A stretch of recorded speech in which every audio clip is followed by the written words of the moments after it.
The morning Clara Mae Dalton packed her belongings on one.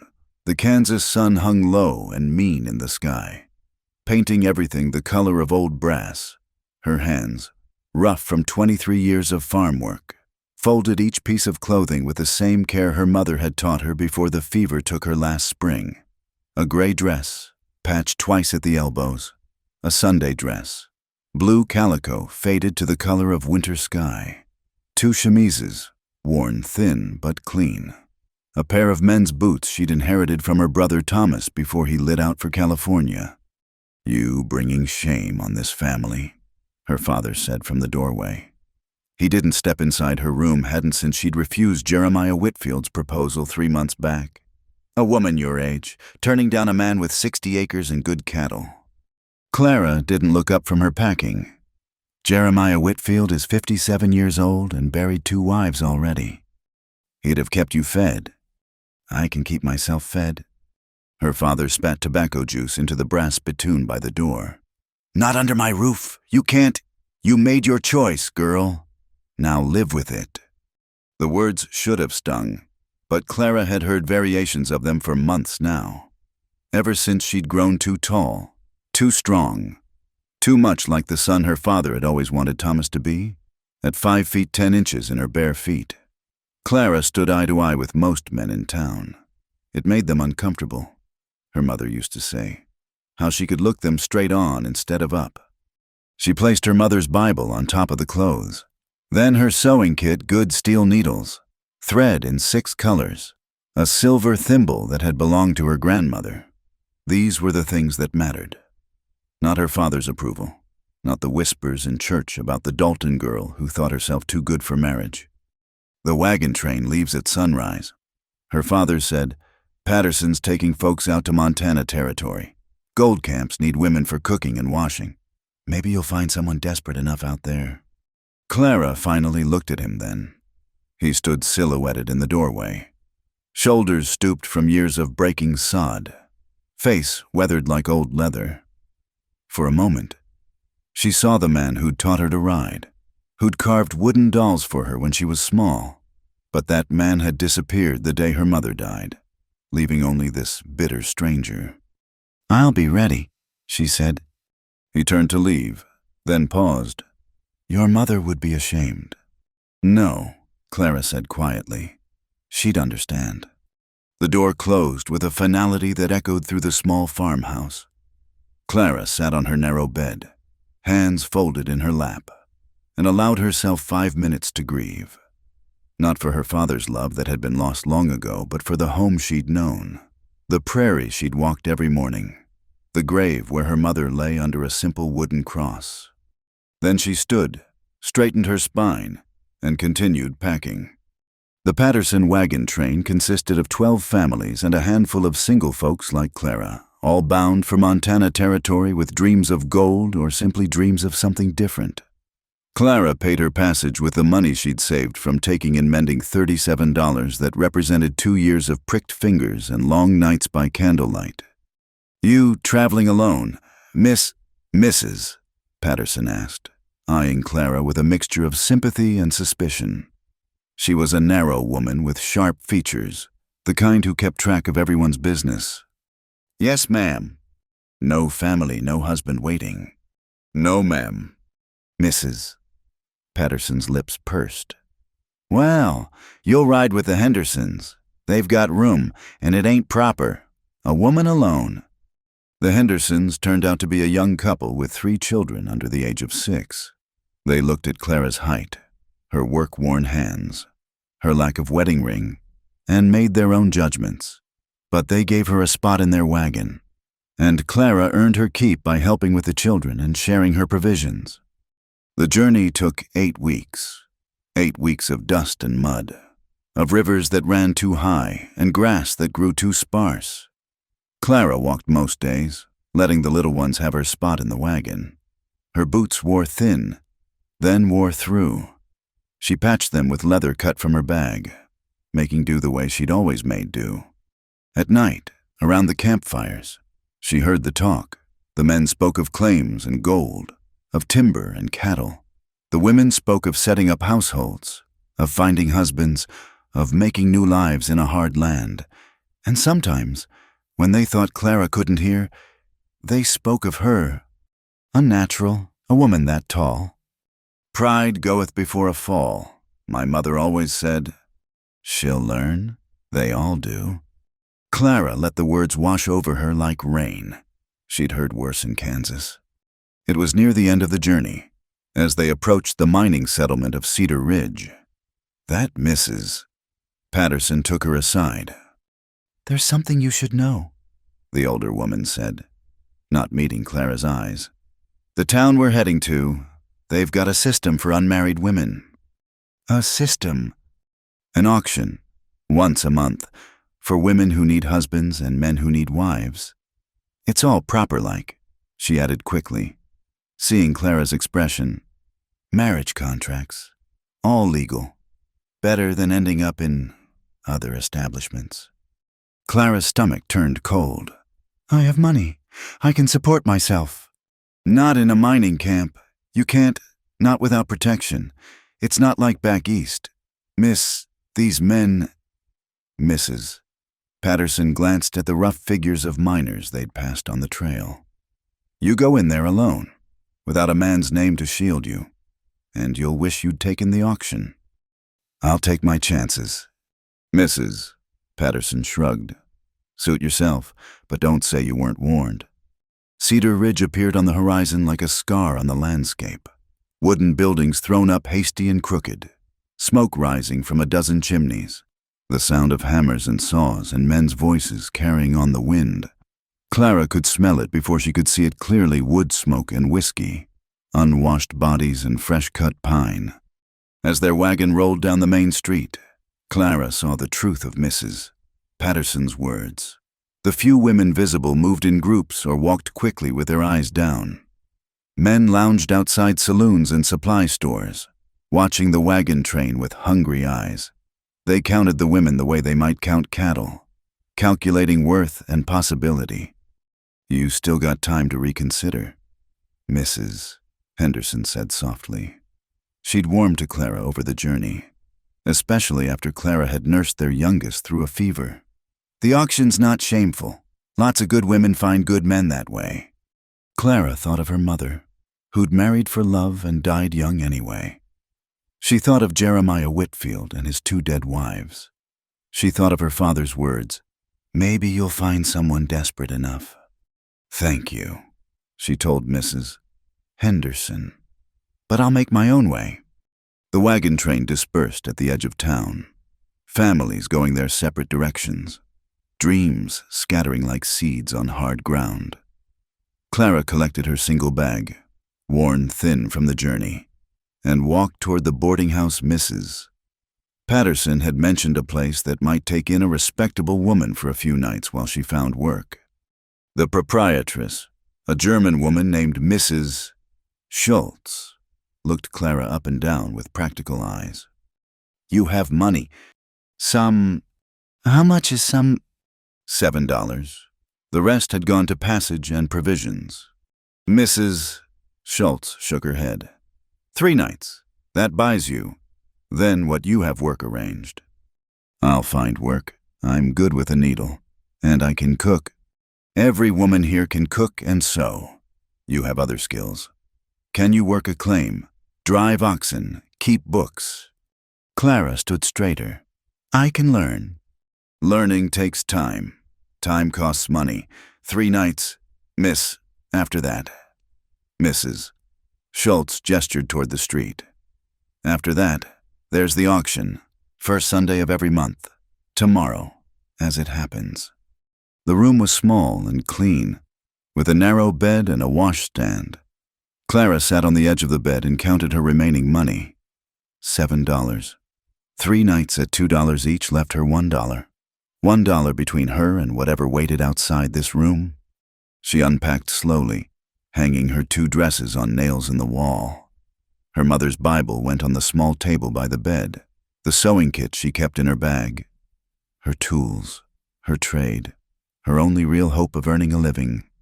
Through the thin walls, she could hear the town, men's voices, loud with drink, a woman crying.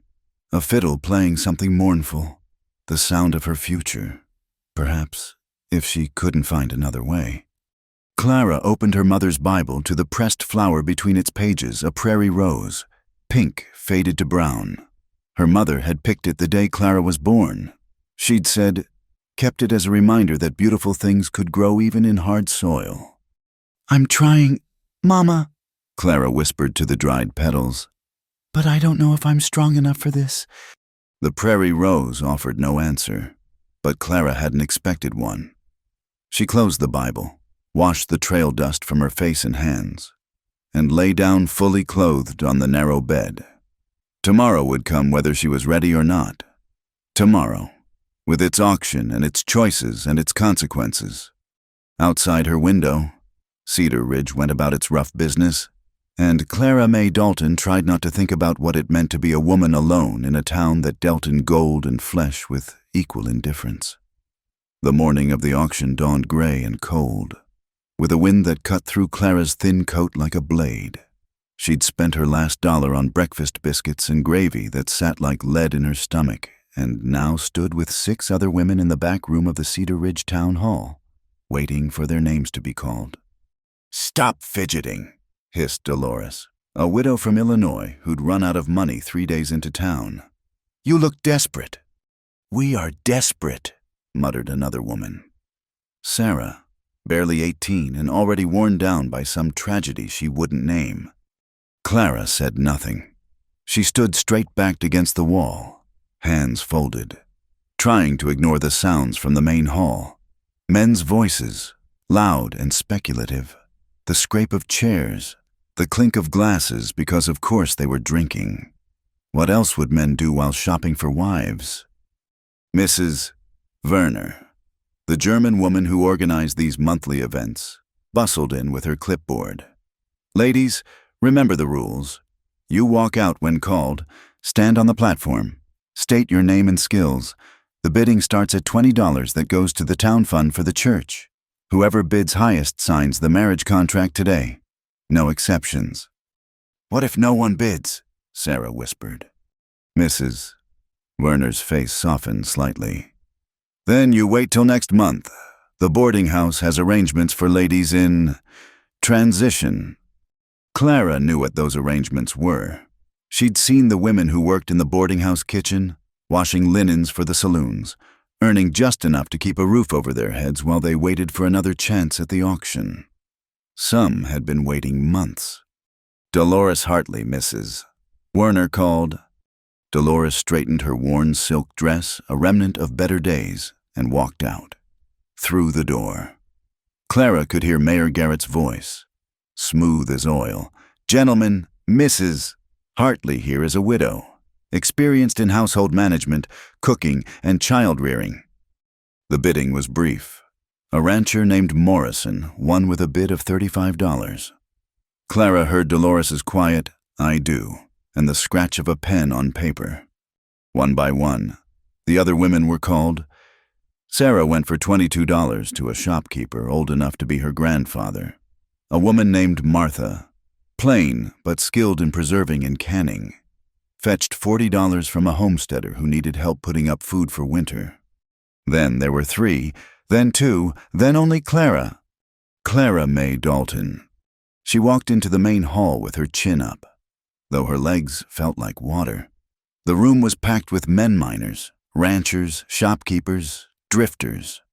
They sat on benches and stood along the walls, and every eye turned to her as she stepped onto the small platform at the front of the room. She was conscious, suddenly, of everything wrong with her appearance. Her gray dress, mended too many times. Her height, which put her eye level with most of the men even on the platform. Her work-rough hands. Her face, which her father had always said was too strong-featured for beauty. "Miss Dalton," Mayor Garrett read from his paper. "Age 23, unmarried. Skills include sewing, cooking, and general household management. She can read, write, and figure. No children, no previous marriages."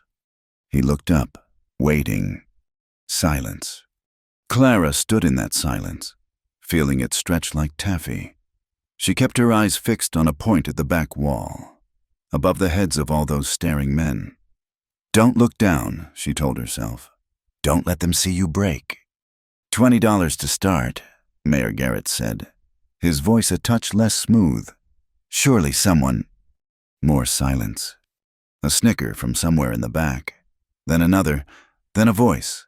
Whiskey rough. "Too tall by half, like hitching myself to a plow horse." Laughter rippled through the room. Clara's cheeks burned, but she didn't move. "Bet she eats like one too," another voice added. "Man would go broke keeping her fed." "Probably why she ain't married already. What man wants a woman who can look him in the eye?" "Maybe she can marry herself." Someone called out. "She's big enough to be both bride and groom." The laughter grew louder. Mayor Garrett banged his gavel half-heartedly. "Gentlemen, please, some decorum." But the damage was done. Clara stood on that platform like a statue while the men made their jokes, each one trying to top the last. She was a curiosity to them, a source of amusement. Not a woman at all, really, just something to laugh at on a slow Sunday morning. Her mother's voice echoed in her memory. "Hold your head high, Clara May. You're made of stronger stuff than you know." But standing there, being picked apart by strangers, Clara didn't feel strong. She felt hollowed out, like a gourd scraped clean. She thought of the boarding house kitchen, the months of waiting tables and washing sheets, hoping for another chance. She thought of her father's words, "Maybe you'll find someone desperate enough." He'd been wrong. Even here, in this rough place full of lonely men, she wasn't wanted. "Going once," Mayor Garrett said, though no one had bid. The formal words sounded absurd. "Going twice." Clara closed her eyes. In a moment, it would be over. She'd step down from this platform and become one of those waiting women, suspended between maiden and wife. Neither one thing nor the other. She gripped her mother's Bible tighter, the leather binding smooth under her trembling fingers. The sewing kit in her other hand felt heavier than it should, weighted with all her useless skills. What good was a fine seam in a place like this? What use was she at all? The men's laughter had died to a low murmur.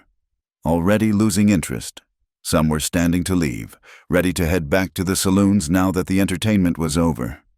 Clara kept her eyes closed, not wanting to see their faces as they dismissed her. "Well, if there are no bids," Mayor Garrett began. The silence that followed would stretch in Clara's memory, becoming a chasm into which all her hopes seemed to fall. She was already turning to step down from the platform, her legs unsteady, when everything changed.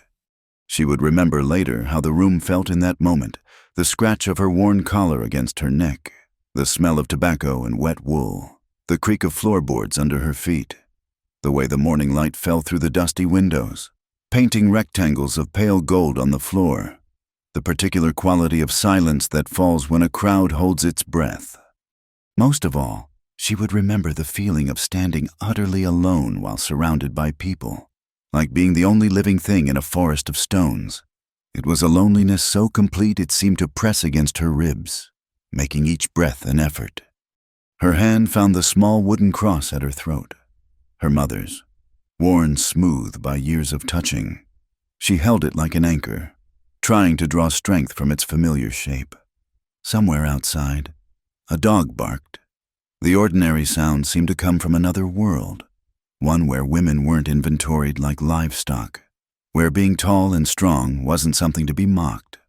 She thought of her mother's grave back in Kansas, how she'd planted prairie roses around it that first spring. They'd probably gone wild by now, or maybe died altogether without her there to tend them. The thought brought a grief so sharp it cut through her numbness.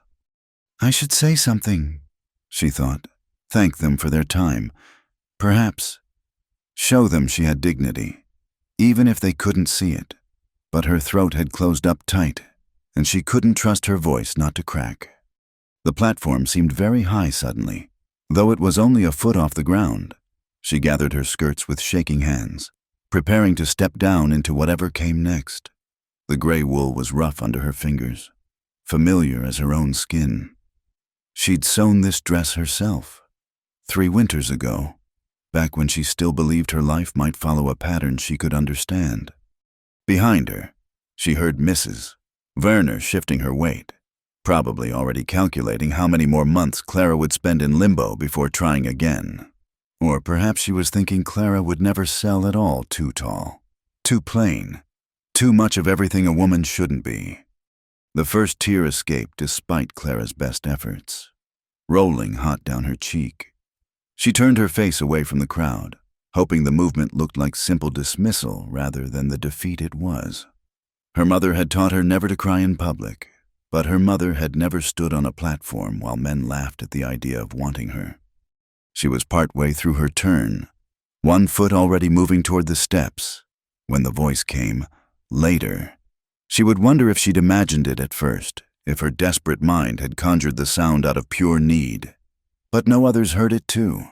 Heads turning toward the back of the room, conversations stopping mid-word. It would become the moment that divided her life into before and after. Though she didn't know it yet, she was still just Clara May Dalton, too tall and too alone, standing on a platform in a room full of strangers who'd found her wanting. The morning sun was climbing higher, and somewhere in the distance, church bells were beginning to ring. "I'll take her."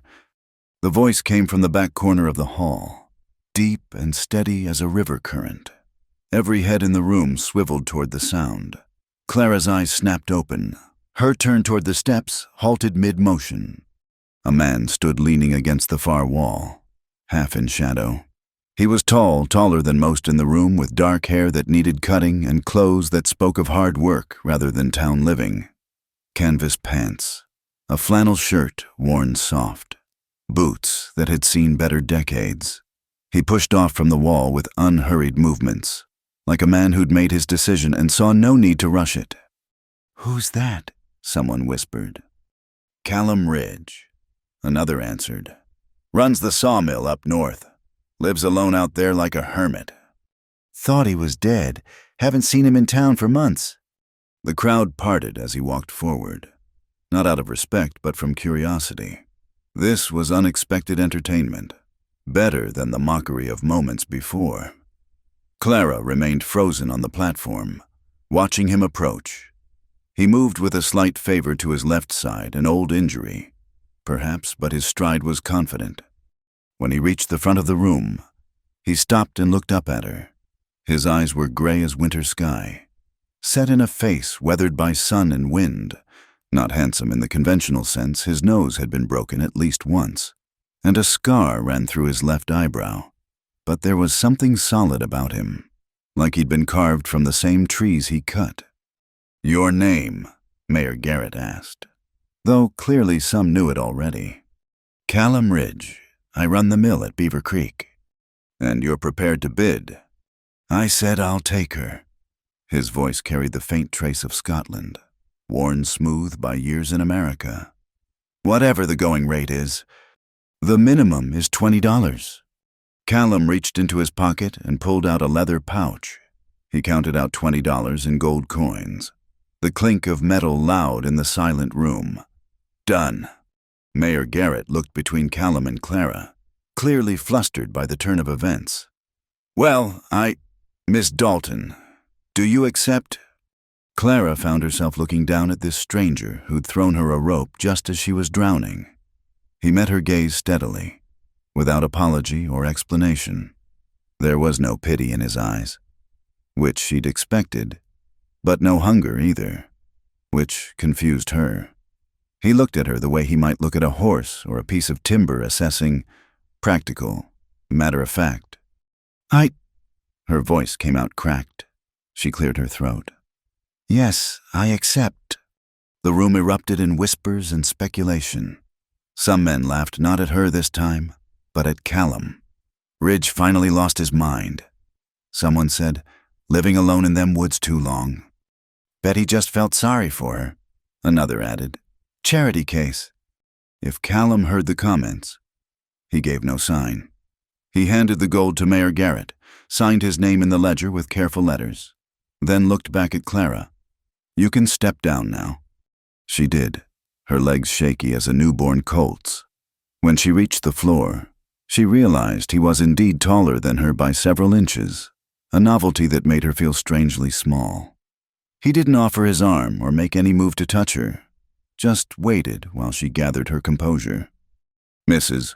Werner appeared with the marriage contract. "You'll need to sign here, both of you, and we'll need witnesses." "I'll witness," said a gruff voice. Clara looked up to see an older man with a gray beard and kind eyes. "Tom Hendricks. I know Callum. He's good people." Another man, younger, stepped forward as well. "James Park. I'll witness too." The contract was simple, laying out the basic terms of marriage as recognized by the territory. Clara signed her name with a steady hand, though inside she felt like she was falling. When she handed the pen to Callum, their fingers brushed briefly. His hands were calloused, nicked with the small scars of a man who worked with sharp tools. "Well then," Mayor Garrett said, clearly eager to move past this unusual transaction. "By the power vested in me by Montana Territory, I pronounce you man and wife." No kiss, no veil, no flowers or music or any of the things Clara had once imagined for her wedding day. Just a crowded room full of strangers and a man she'd never seen before this moment. "Got a wagon?" Callum asked her, the first words he'd directed specifically at her.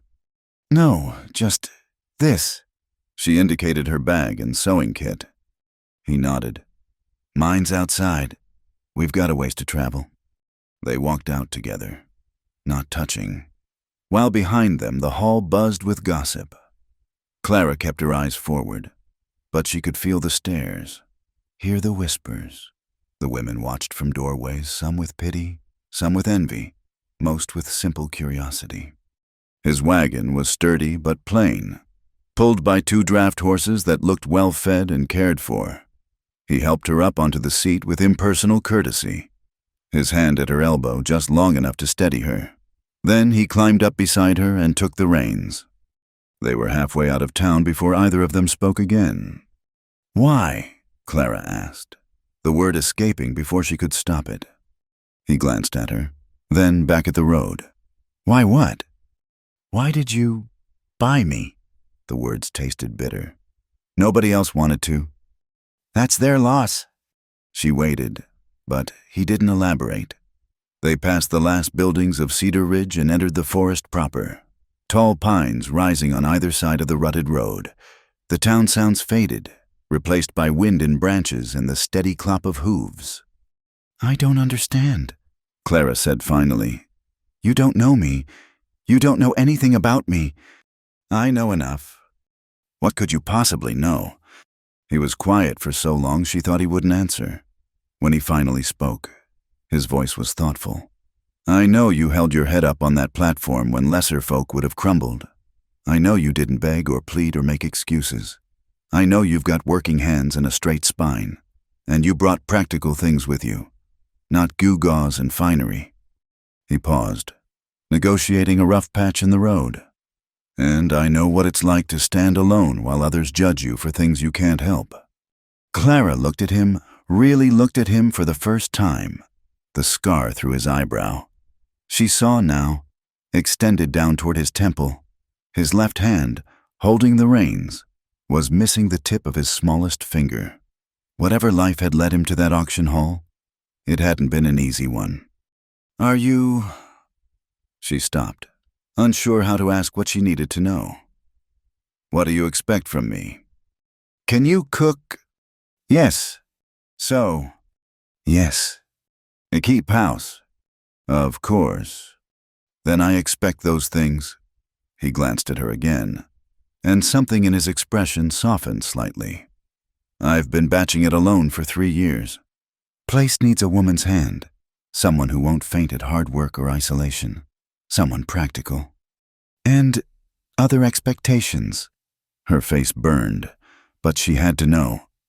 His jaw tightened. "I'm not that kind of man, Mrs. Ridge. You'll have your own space until you decide different. I needed help, not that when folks in town ask, We're married proper, and that's all they need to know. What happens or doesn't happen at the mill is our business." Clara felt something unknot in her chest. "All right." They rode in silence after that, but it was a different kind of silence. Not comfortable exactly, but not hostile either. The forest grew denser as they climbed, the road becoming more of a track. Clara had never seen trees so tall, so thick around the trunk. They made her feel small in a way that wasn't entirely unpleasant. "It's beautiful," she said without meaning to. "Wait till you see it in snow, like something out of a fairy tale." He caught himself, as if embarrassed by the fanciful comparison. "Course, it's also cold as a well-digger's grave and twice as lonesome. Town's a half-day's ride in good weather, longer in bad. You'll not see another soul for weeks at a time, maybe months in winter." "I'm used to being alone." He made a sound that might have been approval. "Good, because I am too. We'll muddle along, I expect." The sun was high overhead when he turned the wagon onto an even smaller track, barely wide enough for the wheels. They wound through the trees for another mile before Clara heard the sound of rushing water, loud as thunder. "Beaver Creek," Callum said, "powers the mill." They crested a rise, and Clara saw a clearing carved from the forest, with a solid log house on one side and the mill building on the other. The creek ran between them, white water tumbling over rocks. A vegetable garden, gone mostly to seed, struggled in a patch of sunlight. Everything looked sturdy and well-made but lonely, as if waiting for something it had given up hoping for.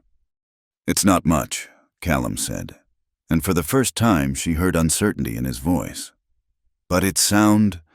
Built it all myself." "It's perfect," Clara said, and meant it. After weeks in a wagon and days in a boarding house, the little clearing looked like paradise, a place to work, to be useful, to prove she was worth more than $20 in a stranger's charity. He pulled the wagon up to the house and climbed down, then helped her descend. This time his hands lingered a moment at her waist, steadying her. Up close, she could smell sawdust and pine resin on his clothes, honest scents that reminded her of home. "I'll show you around," he said, already moving toward the house. "You'll want to see where things are." Clara followed him, her bag in one hand, sewing kit in the other, Bible tucked under her arm. Mrs. Callum Ridge, she thought, trying on the name like a new dress. It felt strange, but not wrong. Behind them, the creek sang its endless song, and somewhere in the forest, a bird called out welcoming or warning. She couldn't tell which. The house was better than Clara had expected, 2 rooms on the main floor and a loft above. All built from logs so tightly fitted she couldn't slip a knife blade between them. The main room served as kitchen, dining, and living space, with a stone fireplace that took up most of one wall. A sturdy table, 2 chairs, and a rocking chair comprised the furniture. Everything was clean but bare, with that particular emptiness of a place lived in by someone who'd forgotten what homes were supposed to feel like. "Bedroom's through there," Callum said, gesturing to a door. "That'll be yours. I'll take the loft." Clara set down her bags and looked around. The kitchen had good bones, a proper stove, shelves for dishes, a dry sink with a pump, but there were no curtains on the windows, no rug on the floor, nothing soft or welcoming anywhere. "You've been living here 3 years." "Thereabouts." He stood awkwardly in the middle of the room, as if he didn't quite know what to do with her now that he'd brought her here. "Built it the first year I came. Been adding to it since." "It's well made." "I'm a carpenter by trade. Learned from my father back in Pittsburgh's. Before..." He stopped. "Well, before I came west." Clara waited, but he didn't finish the thought. Instead, he moved to the shelves and began showing her where things were kept: dishes here, flour and meal there, preserved goods in the cellar. His movements were precise, economical, like a man who'd developed routines and saw no reason to change them. There's a spring house out back for milk and butter. When we have any garden needs work, I haven't had time. Chickens got taken by a fox last month. Haven't replaced them yet. I can help with all that." He nodded. "I'll show you the outbuildings. Then I need to get back to work. Lost time today going to town." The tour was brief but thorough. The barn, small but solid, housing the 2 draft horses and a milk cow. The woodshed, stacked high with split logs. The privy, set a proper distance from the house. The mill itself, which he showed her from the outside only. "Dangerous in there if you don't know what you're doing." He said, "Stay out unless I'm with you." "Of course." He left her then, disappearing into the mill with the same careful gait she'd noticed in town. Clara stood in the yard, listening to the sound of machinery starting up a rhythmic thumping that would, she supposed, become the heartbeat of her new life. She went back inside and surveyed her kingdom. First things first, she needed to know what she had to work with. The pantry was sparse but adequate flour, cornmeal, salt pork, beans, a few withered potatoes, some preserves that looked homemade, bachelor food, designed to fill a stomach without thought for pleasure. Her bedroom was even more austere than the main room. A bed with a straw tick mattress, a wooden chest for clothes, a washstand, no mirror, no pictures, no sign that anyone had ever tried to make it comfortable. But the bed was solid, the mattress clean, and the single window looked out on the creek. She'd slept in worse. Clara unpacked methodically. Her 2 dresses went on pegs behind the door, her undergarments in the chest, her mother's Bible on the small shelf by the bed, the sewing kit beside it. When she was done, the room looked barely different, but it was hers now. In whatever way such a thing could be hers, she returned to the kitchen and built up the fire in the stove. No point waiting if she was to cook supper. She needed to start now. Salt pork and beans would do, with cornbread if she could manage it. Simple food, but filling, the kind of meal a working man would appreciate. As she worked, she found herself falling into old rhythms, soaking the beans, cutting the salt pork, mixing cornbread batter. Her hands knew this work, had done it countless times in her father's kitchen. The familiar action steadied her, gave her purpose in this strange new place. The sun was slanting low when she heard the mill machinery stop. A few minutes later, Callum appeared in the doorway, covered in sawdust. He stopped short, as if surprised to find her there. Though where else would she be? "Something smells good. Supper will be ready soon. You'll want to wash up." He nodded and went to the pump outside. When he returned, his face and hands were clean, his hair damp. He'd changed his shirt, too, she noticed. Such small courtesies. But they mattered. They ate in silence at first. Him attacking the food like a man who'd forgotten meals could be more than fuel. Clara watched him from under her lashes, trying to piece together who this strange, silent man was. He had table manners, she noticed. Held his fork properly, didn't shovel. Wherever he'd come from, it wasn't the bottom. "This is good," he said finally. "Been a while since I had a proper meal." "It's just beans and salt pork." "It's hot and there's plenty of it. That makes it proper in my book." She almost smiled. "Tomorrow I'll do better. Make a list of what we need from town, and I'll plan proper meals." "No need for fancy." "Not fancy. Proper. Vegetables. Fresh meat when we can get it. Bread that isn't hard as a rock. You're doing hard work. You need good food." He looked at her then, really looked at her, and she saw something shift in his expression. "All right, make your list. I go to town every 2 weeks for supplies." They finished eating. Clara rose to clear the dishes, but he stood too. "I'll help. You cooked, I'll clean. Fair's fair." They worked side by side at the dry sink, her washing, him drying. The domesticity of it should have felt strange. She'd known this man less than a day, but instead it felt like a dance they'd somehow always known the steps to.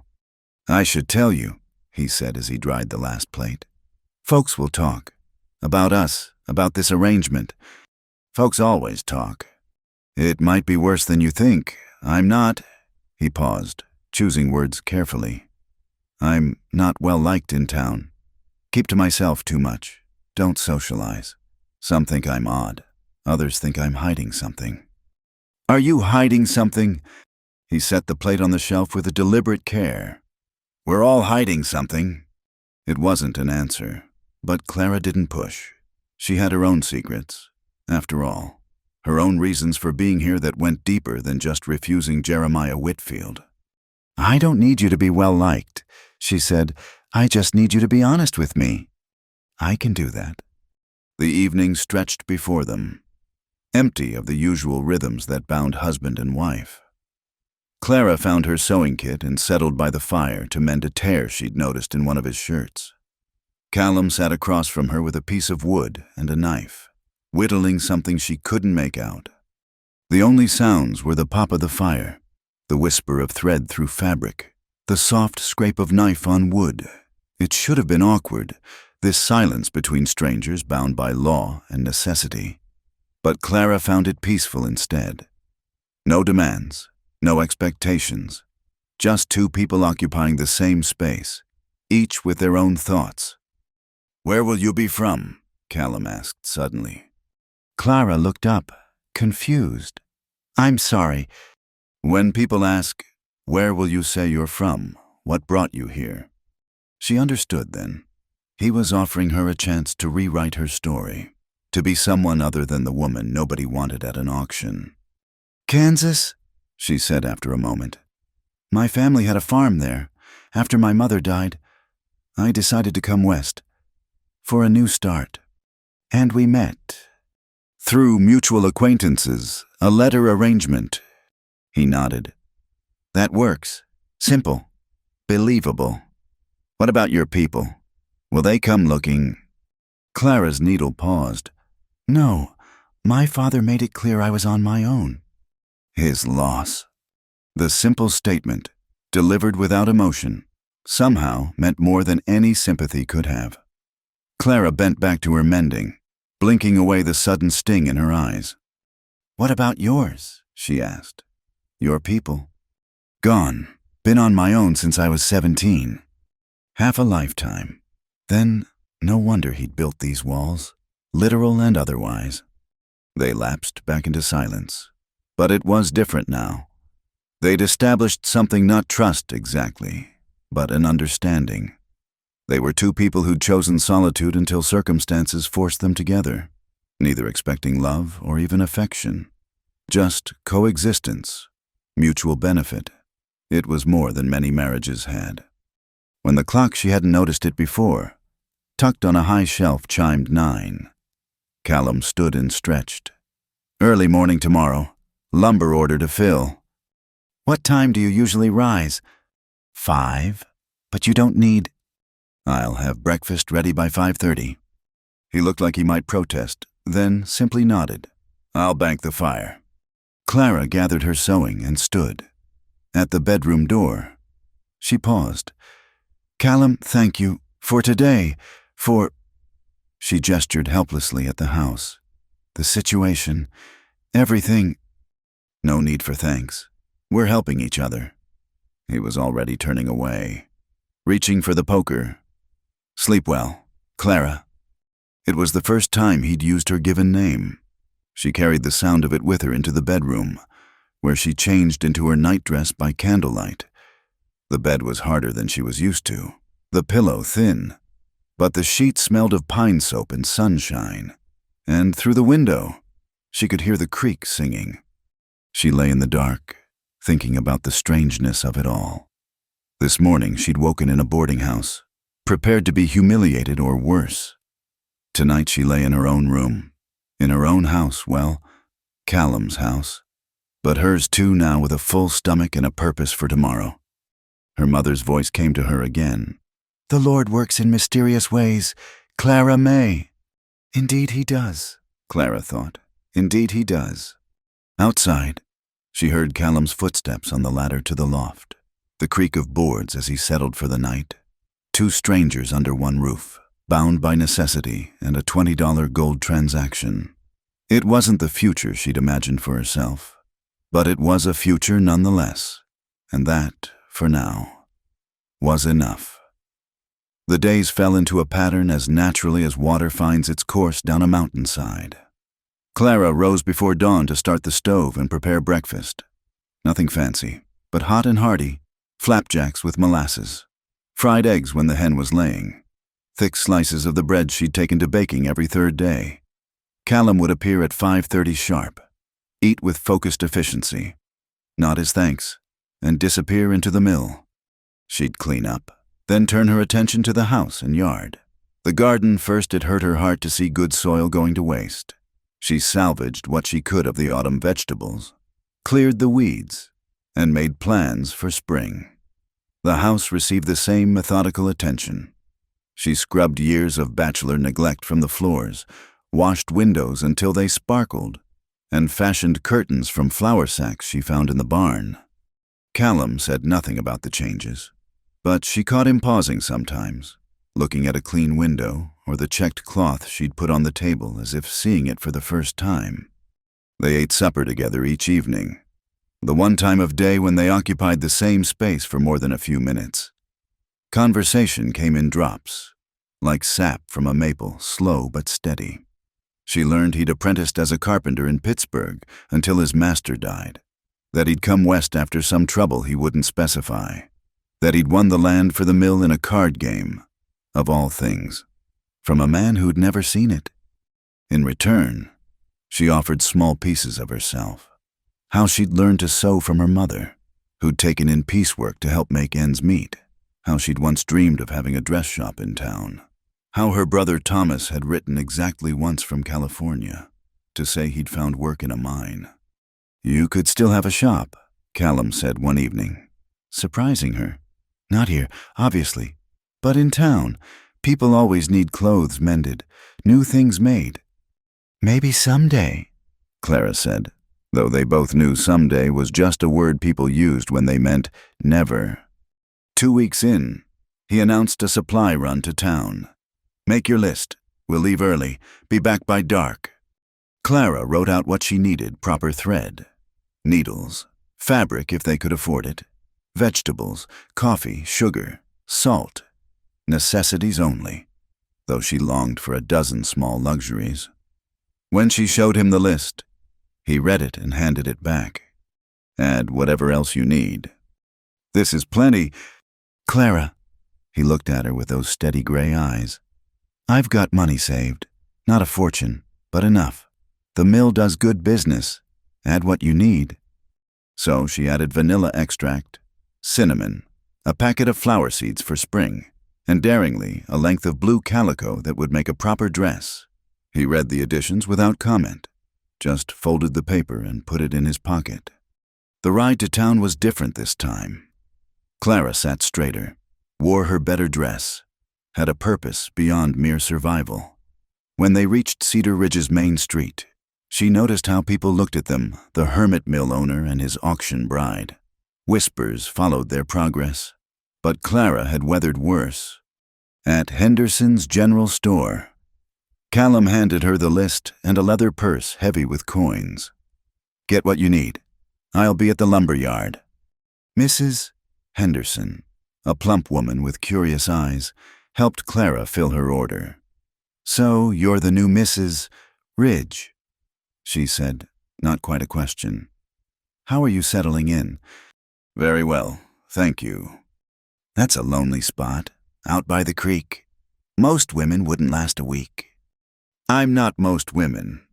Mrs. Henderson laughed. "No, I suppose you're not. Takes a particular kind to marry Callum Ridge. He's a strange one, that's for certain. Hardly ever comes to town, doesn't socialize. There's talk, you know." "There always is." Some say he killed a man back east. Others say he was run out of Pittsburgh for union organizing. Or that he's got Indian blood, that's why he lives out there like a savage. Clara set down the bolt of calico she'd been examining. "What do you say, Mrs. Henderson?" The woman had the grace to look embarrassed. I say he pays his bills on time and never causes trouble. Then we understand each other. Clara finished her shopping in frosty silence. Outside, she found Callum loading lumber onto the wagon, his movements careful and precise. He glanced at her face, and something in his expression tightened. Gossip already. Some about me or you. Both, I imagine. He hefted another board. I'm sorry, I should have warned you better. You warned me enough. Clara handed him the purse, considerably lighter. I gave as good as I got. Something that might have been a smile tugged at his mouth. I bet you did. They were loading Clara's purchases when a voice called out, "Syrup sweet and sharp as lemon." Well, well, the blushing bride. Clara turned to find 3 women approaching, all dressed in their town best. She recognized one from the auction missus, Werner, the organizer. The others were strangers, but their expressions were familiar enough. The look of women who'd found their place in the world and enjoyed reminding others who hadn't. Mrs. Ridge, Mrs., Werner said, and the title dripped mockery. How wonderful to see you looking so settled. Mrs. Werner. Clara kept her voice neutral. How kind of you to say. And Mr. Ridge. The woman's gaze raked over Callum, who'd stopped loading to stand beside Clara. What a surprise to see you in town. And with your new wife. How domestic. Ma'am. Callum touched his hat brim. Nothing more? We were just discussing the harvest dance. One of the other women said, Of course, we don't expect you'll attend, given your circumstances. Clara felt Callum tense beside her, though he didn't move. She lifted her chin. What circumstances would those be? Oh, you know, Mrs. Werner waved a gloved hand. Some marriages are more practical than social. We understand completely. Not everyone can marry for proper reasons. The words hung in the air like smoke. Clara felt heat rise in her cheeks, but before she could respond, Callum's hand touched her elbow. The contact was brief, barely there, but it steadied her. Come on, he said quietly. We've got a long ride home. They climbed onto the wagon in silence, leaving the 3 women tittering behind them. Not until they were out of town, back among the peaceful pines, did Clara trust herself to speak. I'm sorry, she said. You must hate coming to town. I hate bullies. His hands were tight on the reins. Always have. Men bullies you can punch, women bullies. He shook his head. They're meaner. Go for the soft spots. They're not wrong, though. About us. About this marriage being practical. He was quiet for a long moment. Every marriage is practical. When you get down to it, people need things from each other: money, protection, children, companionship. Just because ours is more honest about it doesn't make it less than theirs. Clara considered this. Do you really believe that? I believe those women would tear each other apart if they thought it would raise their standing. At least we know where we are with each other. That's worth something. They rode in companionable silence after that. Clara found herself studying him from the corner of her eye, the careful way he handled the horses, the patient set of his shoulders. He was a strange man, no doubt about it, but there was a steadiness to him, a quiet strength that had nothing to do with his size. Back at the house, they unloaded together. When Clara unpacked the blue calico, she found something wrapped inside it, a small hand mirror with a carved wooden handle. What's this? Callum busied himself with the horses. Noticed you didn't have one. Woman should have a mirror. It was such a small thing, but tears pricked her eyes. In her father's house, vanity had been discouraged. At the boarding house, mirrors were luxuries. Here, in this cabin by the creek, a taciturn man had noticed she lacked something and quietly provided it. Thank you, she said softly. He mumbled something that might have been welcome and disappeared into the barn. That evening, as Clara prepared supper, she found herself humming something she hadn't done in months. The kitchen was warm. The smell of baking bread filled the air. And through the window, she could see Callum working in the garden plot, clearing ground for spring planting. He worked steadily, methodically, the way he did everything. When he came in for supper, there was dirt under his nails and satisfaction in his eyes. Got half the plot turned. Should finish tomorrow. I'll help, Clara offered. It's hard work. I've done hard work all my life. He studied her across the table. Yes, he said finally. I believe you have. After supper, they sat by the fire as usual, him whittling, her sewing. But tonight she worked on something new, the blue calico taking shape under her needle. A simple dress, nothing fancy, but made to her own measurements, her own choices. That color suits you, Callum said suddenly. Clara looked up, startled. He rarely commented on such things. You think so? Matches your eyes. Not that I... He stopped, looking flustered. I just noticed, is all... It's all right, Clara said, hiding a smile. Husbands are allowed to notice their wives' eyes. Even practical husbands. Especially practical husbands. They notice everything else, might as well notice that too. He made that sound that might have been a laugh and went back to his whittling. But Clara caught him glancing at her throughout the evening. Quick looks when he thought she wasn't watching. And when she finally bid him good night and went to her room, she thought she saw something new in his expression. Not desire, not yet, but interest, awareness. She looked at herself in the new mirror, studying her reflection in the lamplight. Still too tall, too strong-featured, too much of everything she'd always been. But there was color in her cheeks now, from good food and outdoor work. Her eyes were clearer, less haunted. For the first time since leaving Kansas, Clara Mae Dalton Ridge looked like a woman who might belong somewhere. The harvest dance was 3 weeks away when Callum brought it up again. They were sitting at breakfast, a gray October morning with frost on the windows and steam rising from their coffee cups. About that dance, he said, not looking at her directly. The one those women mentioned. Clara's hand paused halfway to the jam pot. What about it? Would you want to go? She studied him across the table. His face gave away nothing, but she'd learned to read the smaller signs, the way his fingers tightened slightly on his cup, the careful neutrality of his voice. Do you want to go? Not particularly, but... He shifted in his chair. Might be good for you, for us. Show them we're not hiding out here like outcasts. Aren't we? Maybe, but we don't have to be. Clara spread jam on her biscuit with careful strokes. The harvest dance was the social event of the season, where the town celebrated the end of harvest and the last chance for festivity before winter locked them in. Every respectable couple attended, which was exactly why she'd assumed they wouldn't. I don't know how to dance, she said finally. Not proper dancing. Anyway, neither do I. He almost smiled. But I figure we can muddle through together. We've managed everything else that way. It was the closest he'd come to acknowledging what they were building here. Not love, perhaps, but partnership. Clara felt something warm bloom in her chest. All right, she said. We'll go. The decision made. Clara threw herself into preparation with the same determination she brought to everything. The blue calico dress was nearly finished. It just needed hemming and buttons. But she wanted something more for the dance. Something that would make those town women think twice before dismissing her again.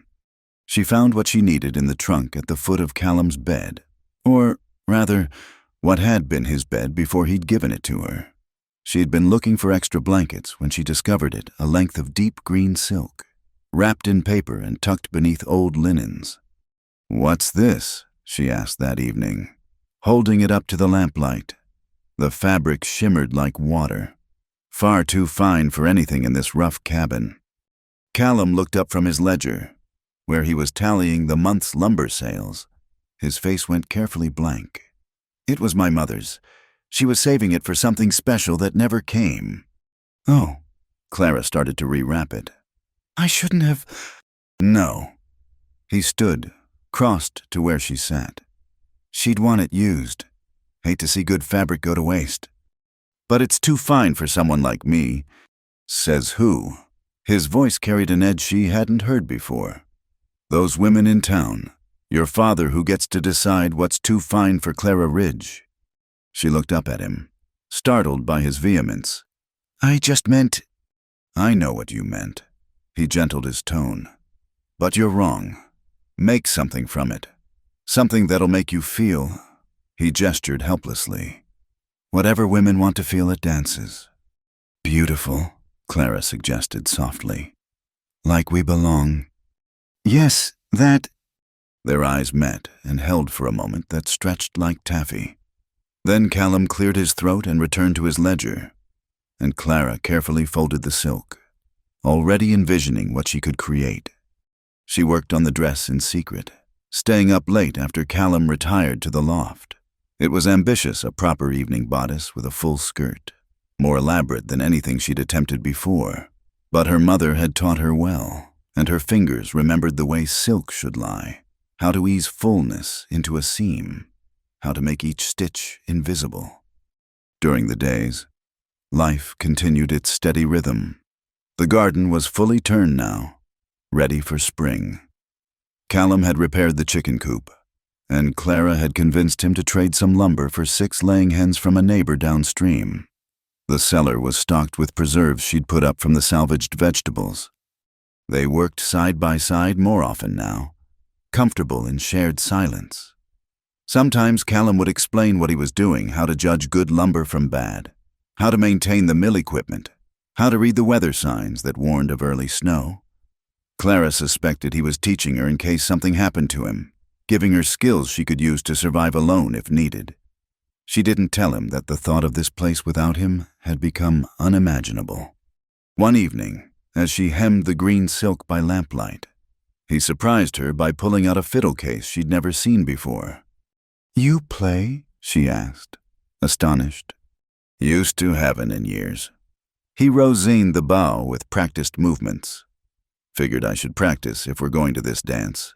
They'll expect music. Will you play? Lord, no, but I should remember what dancing music sounds like. He tuned the instrument carefully, then drew the bow across the strings. The first notes were hesitant, squeaky, but as his fingers remembered their places, the music smoothed out, became something sweet and sad and lovely. Clara set down her sewing to listen. He played simple tunes, old ballads, folk songs, a waltz that made her think of gaslit ballrooms she'd never seen. His face changed when he played, becoming younger, softer, like years of careful guard were falling away. That's beautiful, she said when he paused. My mother taught me, said every man should have music in him, even if he had nothing else. He touched the fiddle's curved body gently. Hadn't thought of that in years. Why did you stop? Life, I guess, work, seemed foolish. A grown man sawing away at strings. It's not foolish. Clara picked up her sewing again. Play some more.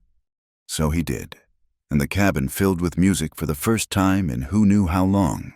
Clara found herself swaying slightly as she sewed, the rhythm entering her fingers, making the work flow smoother. This was what had been missing from the house, not just curtains and rugs and women's touches, but life, sound and movement, and the small joys that made a place into a home. Clara, Callum said suddenly, setting down the fiddle. Can I ask you something?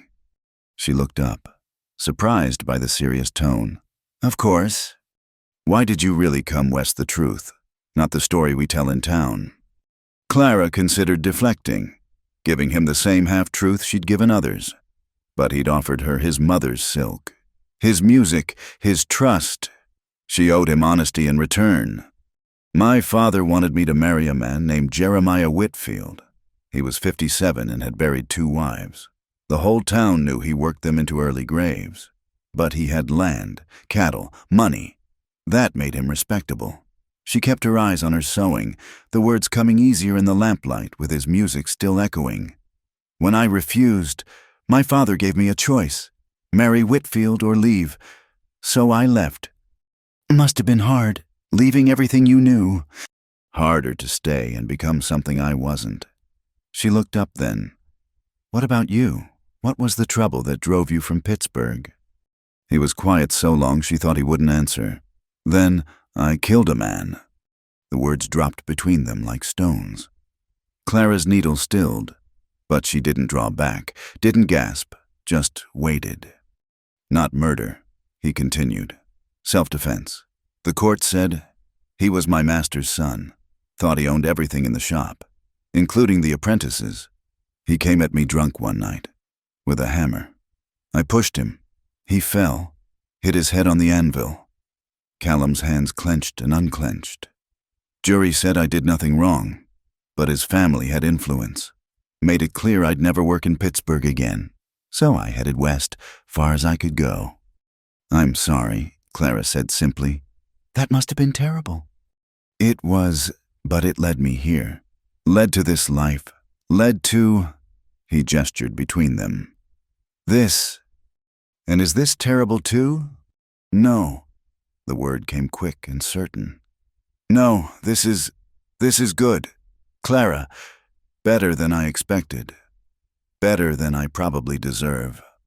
Don't say that. She set down her sewing and leaned forward. You're a good man.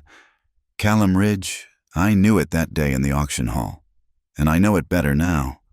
Whatever happened in Pittsburgh, you've built something worthwhile here. Something solid and true. He looked at her with an expression she couldn't quite read surprise. Maybe, or something deeper. You really believe that? I do. He picked up the fiddle again. But instead of playing, he just held it, running his thumb along the worn wood. Will you dance with me at the harvest dance? I told you, I don't know how. Then we'll be fools together. He met her eyes. But I'd rather be a fool with you than wise with anyone else. The words hung in the air like a promise, like a question, like the beginning of something neither of them could quite name. Clara felt her heart skip. Just once, a flutter of possibility. Yes, she said, I'll dance with you. He smiled then, a real smile that transformed his serious face. Good, that's good. He raised the fiddle again and played a waltz, slow and sweet. Clara returned to her sewing, but her mind was already at the dance, wearing her mother-in-law's green silk, stepping into Callum's arms in front of the whole town. Let them whisper, let them judge. She'd have this moment, this man, this unexpected life that was becoming more than either of them had dared to hope. The music wrapped around them like a blessing, and in the warm circle of lamplight, two careful people allowed themselves to imagine what it might mean to be brave. The night of the harvest dance arrived crisp and clear, with stars scattered across the sky like spilled salt. Clara stood before the small mirror in her room, hardly recognizing the woman looking back. The green silk dress fit perfectly, its deep color bringing out hints of auburn in her hair she'd never noticed before. She'd managed to fashion her hair into a simple but elegant style, pinned up with her mother's silver combs. A knock came at her door.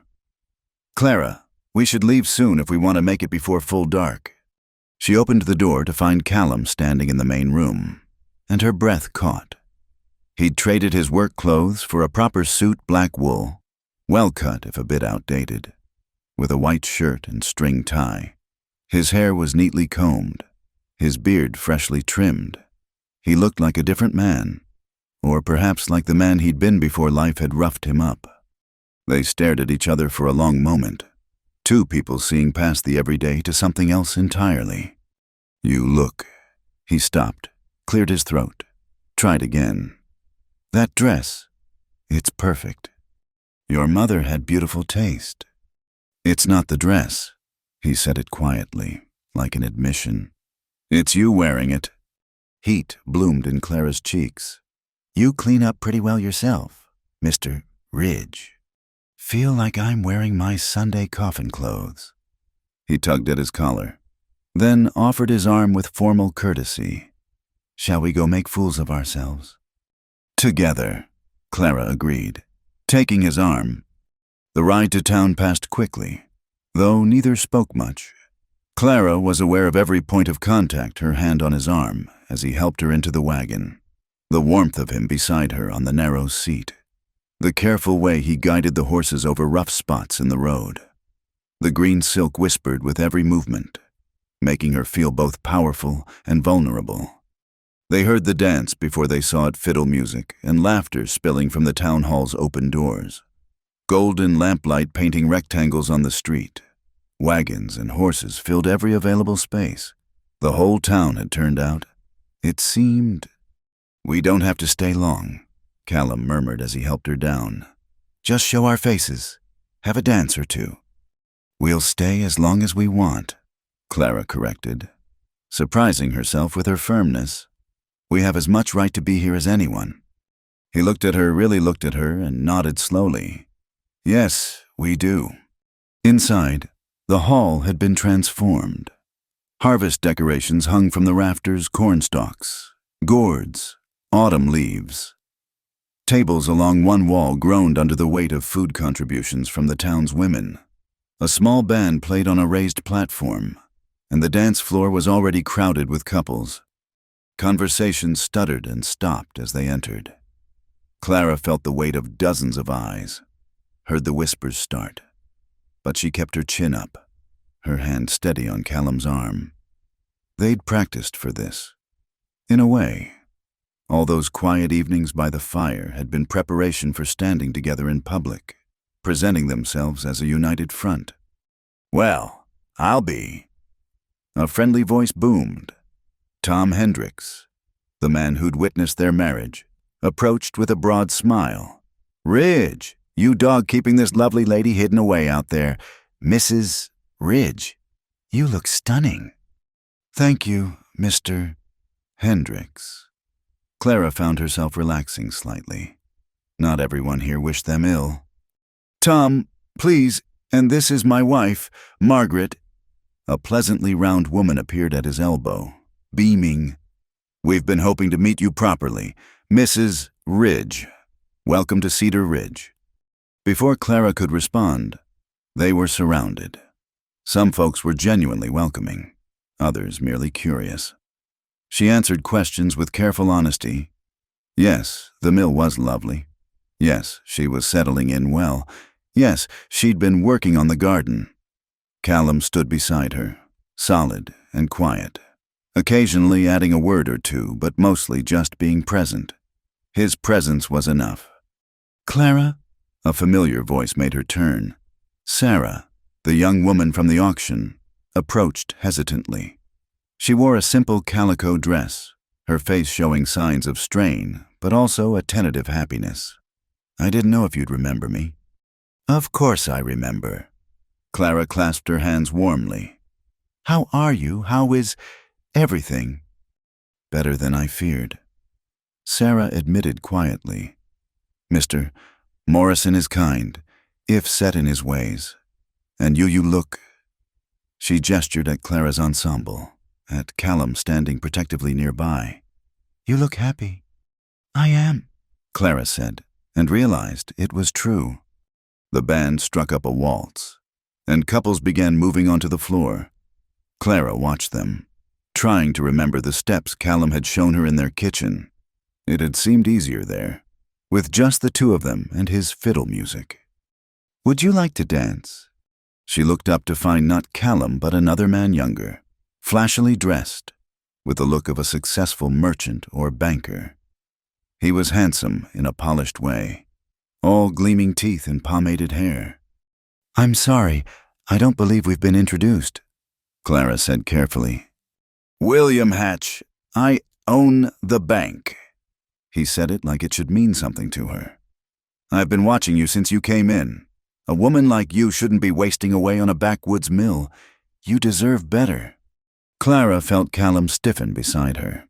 "I'm perfectly content where I am, Mr. Hatch." "Are you married to a man who bought you at auction like cattle?" His voice dropped, became insinuating. "I could offer you so much more. A big house in town, servants, proper society." The lady said she's content. Callum's voice was quiet, but carried an edge of steel. I'd appreciate it if you'd respect that. Hatch looked Callum up and down dismissively. I wasn't talking to you, Ridge. Everyone knows what this is. A business arrangement. I'm simply offering a better deal. The music continued, but a circle of silence had formed around them. Clara felt anger rise in her throat, hot and sharp. How dare this man, with his oiled hair and superior smile, reduce her life to a transaction? Mr. Hatch, she said, loud enough for others to hear. My husband and I married for the same reasons most people do: mutual respect, shared values, and the hope of building something together. If that's beyond your understanding, perhaps you should expand your limited imagination. Hatch's face flushed. You don't have to pretend with me. Everyone knows Ridge is odd, keeping to himself out there. Probably not even a proper husband to you, if you know what I mean. The implication hung in the air like a slap. Clara felt Callum move, but she put a hand on his arm, stopping him. This was her battle. Mr. Ridge, she said, turning to Callum and speaking clear as a bell. I believe you asked me to dance. I did. His eyes held both pride and something warmer as he offered his hand. Mrs. Ridge, would you do me the honor? She placed her hand in his, letting him lead her onto the floor, behind them. Hatch spluttered something, but it was lost in the music and the approving murmur from some of the crowd. Not everyone in Cedar Ridge was small-minded. It seemed. They took their position among the other couples, Clara's hand on Callum's shoulder, his hand at her waist. For a moment, they just stood there, two people who'd found each other through the strangest of circumstances. I'm sorry about that, Callum murmured. Hatch has been a thorn in everyone's side for years. Don't apologize, not for him, not for any of them. Clara met his eyes. Dance with me. The waltz was simple, repetitive, forgiving of mistakes. Callum led with surprising grace for a man who claimed not to dance. Clara followed, finding the rhythm, letting the music carry them. Around and around they went, the watching crowd fading until there was only the warmth of his hand at her waist, the solid presence of him, the way he looked at her like she was something precious. You defended me, he said quietly. Us. We defend each other. That's what partners do. Is that what we are, partners? Clara considered the question as they turned. We're whatever we choose to be.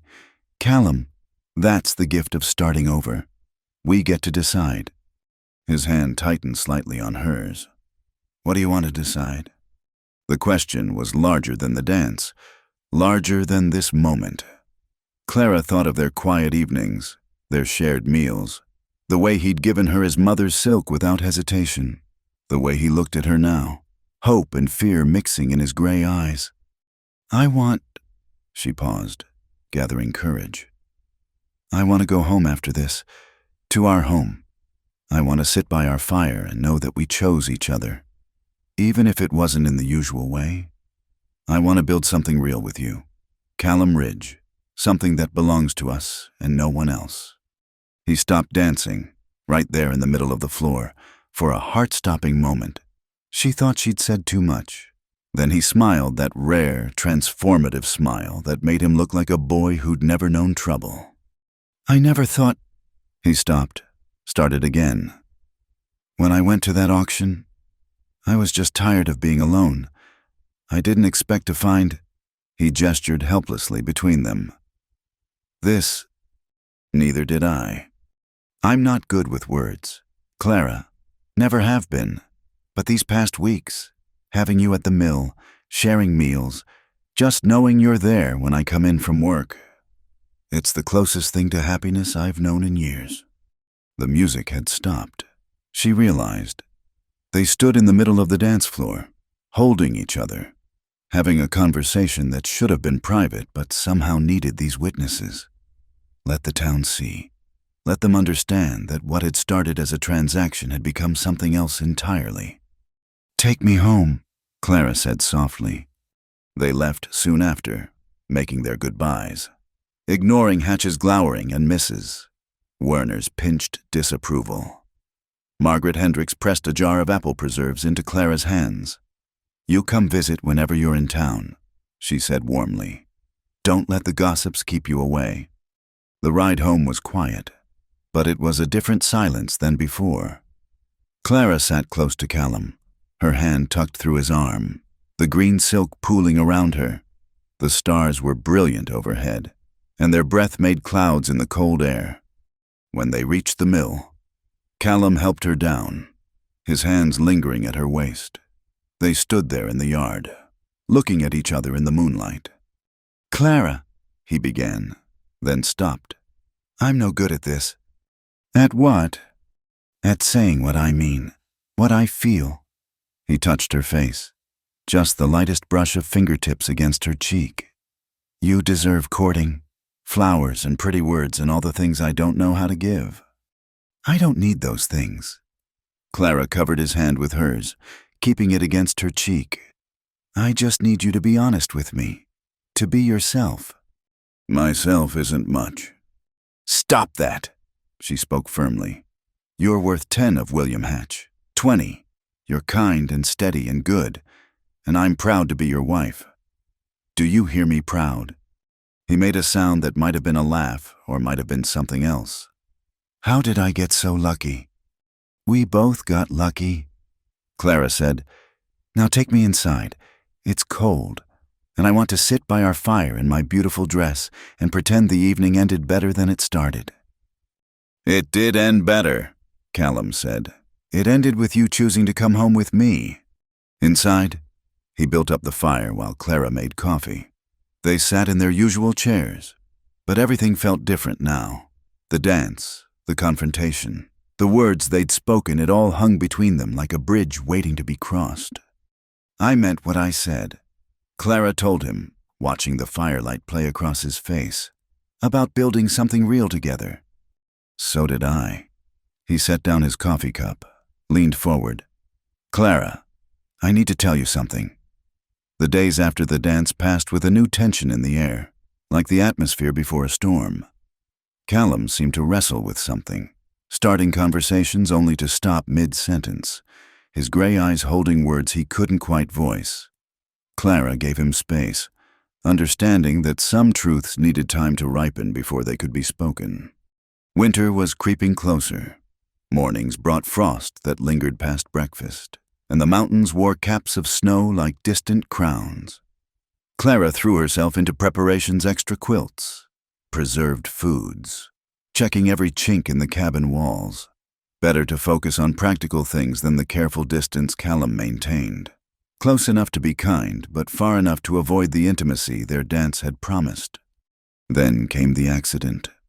Clara was in the garden, mulching the beds against the coming cold, when she heard the sound, a tremendous crack like thunder, followed by shouting. She dropped her rake and ran toward the mill, her skirts catching on the frozen grass. She found chaos. A massive log had rolled wrong, catching Callum's left leg between it and the saw platform.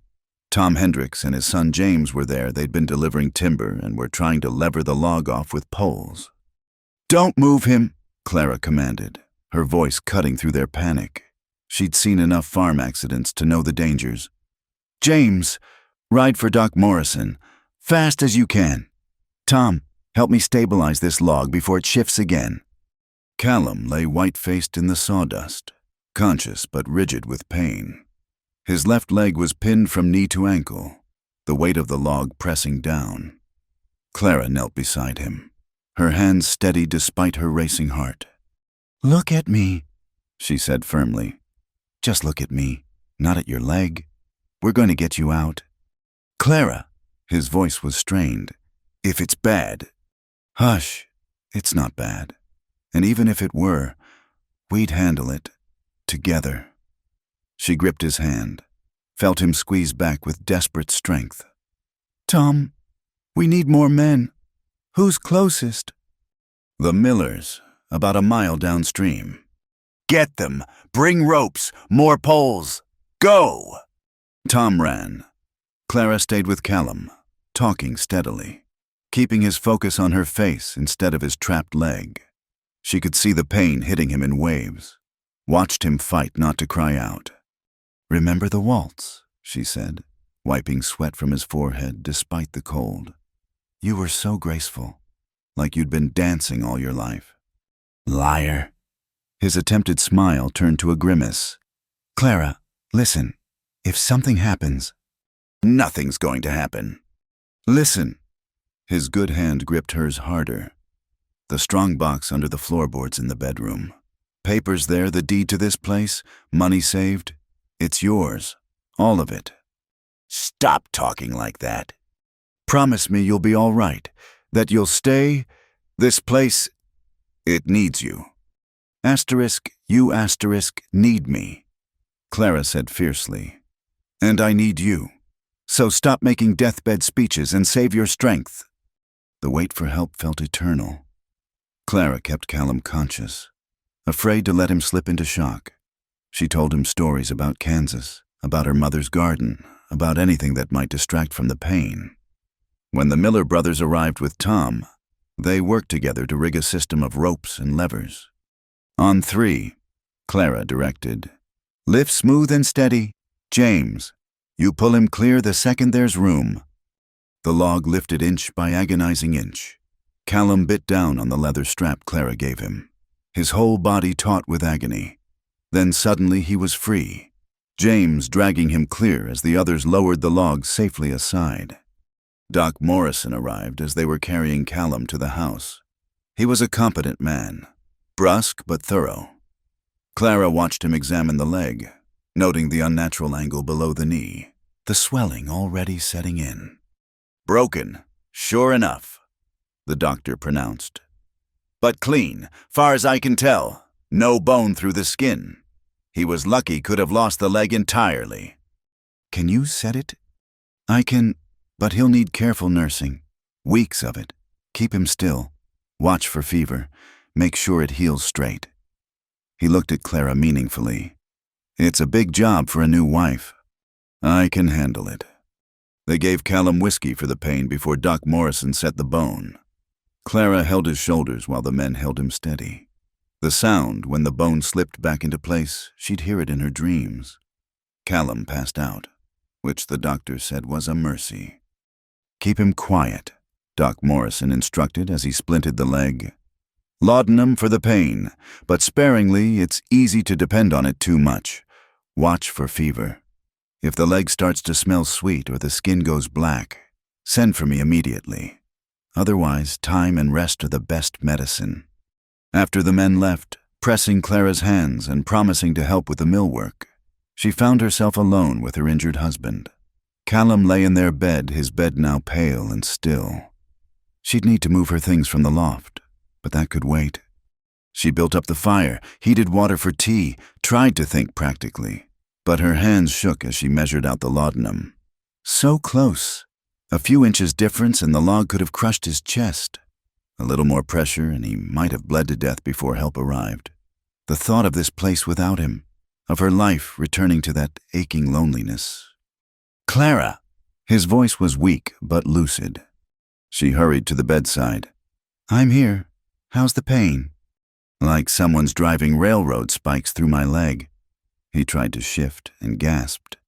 "Did Doc Morrison leave any whiskey?" "Laudanum's better. Here." She helped him drink the measured dose, supporting his head. "You need to stay still. The bone has to knit properly." "The mill." "Tom Hendricks said he'd help. The Miller boys, too. We'll manage." Callum studied her face. "You took charge out there. Like a general." "Someone had to." "You saved my leg, maybe my life. You'd have done the same for me." Clara smoothed the quilts, needing something to do with her hands. "Rest now. Sleep if you can." But he caught her hand as she turned away. "I'm sorry." "For what?" "For this, for being a burden, for—" He gestured weakly at himself. "The bed, the situation. This isn't what you bargained for." Clara sat on the edge of the bed, still holding his hand. No, it's not. I bargained for a roof over my head and 3 meals a day. Instead, I got a home, a partner, a man who gave me his mother's silk and played fiddle music just to see me smile. She squeezed his fingers gently. So you're right, this isn't what I bargained for. It's so much more. Something shifted in his expression. Clara, I need to tell you what I've been trying to say since the dance. Shh. She pressed a finger to his lips. Tell me when you're well, when you can think clearly. For now, just rest. The next days blurred together. Clara divided her time between nursing Callum and trying to keep the household running. Tom Hendricks proved as good as his word, coming daily to help with the mill work, teaching Clara the basics of the operation. The Miller brothers handled the heavy lifting. Margaret Hendricks sent soup and bread. Other neighbors dropped off preserves and vegetables. See, Clara told Callum during one of his lucid periods, you're not the hermit you thought you were. People care about you. They're here for you, he corrected. Everyone could see at the dance you're the best thing that's happened to this place. The nights were hardest. Callum's pain peaked in the dark hours, leaving him restless and fevered despite the laudanum. Clara slept in the chair by his bed, waking at every sound, checking his temperature, adjusting his pillows. On the third night, when his fever spiked dangerously, she climbed into the bed beside him, using her own body to cool his burning skin. Clara? He was half delirious, not quite sure what was real. Are you really here? I'm here. I'm not going anywhere. Thought I dreamed you. Too good to be real. I'm real. She stroked his sweat-damp hair. And I'm staying right here until you're well. He turned his face into her shoulder like a child seeking comfort. Don't want to lose you. Can't lose you. You won't, I promise. The fever broke near dawn. Clara woke to find Callum watching her, his eyes clear for the first time in days. They were still pressed close in the narrow bed, her arm across his chest, his good leg tangled with hers. It should have been awkward, but it felt natural as breathing. Morning, he said softly. Morning. How do you feel? Like I've been trampled by horses, but alive. He lifted his hand to touch her face. You stayed. Of course I stayed. Where else would I be? I love you. The words fell between them simple as stones dropped in still water. Clara's breath caught. You're still fevered. No. His voice was certain now. I've been trying to tell you for days. Since the dance. Before that, even, maybe since the moment you stood on that platform with your chin up, refusing to be broken. His thumb traced her cheekbone. I love you. Clara Ridge. Not because I bought you, or because you keep my house, or because we're married on paper. I love you because you're strong and kind and brave. Because you make this empty house feel like home. Because when I thought I might die, the only thing I could think was that I'd never told you how I felt. Clara felt tears sliding down her cheeks. Callum, you don't have to say it back. I know this started as a business arrangement. I know you might never feel... She stopped his words with a kiss. It was clumsy, tearful, perfect. When she pulled back, he was staring at her in wonder. I love you too, she whispered. You impossible, stubborn, wonderful man, I love you. He pulled her down for another kiss. This one deeper, full of promise. When they broke apart, both were breathless. What happens now? Clara asked. Now, Callum smiled, that rare, boyish smile she treasured. Now I heal, and when I'm well, we start our life properly, as husband and wife. In truth this time. I like the sound of that. She rose to start the morning chores, but he caught her hand.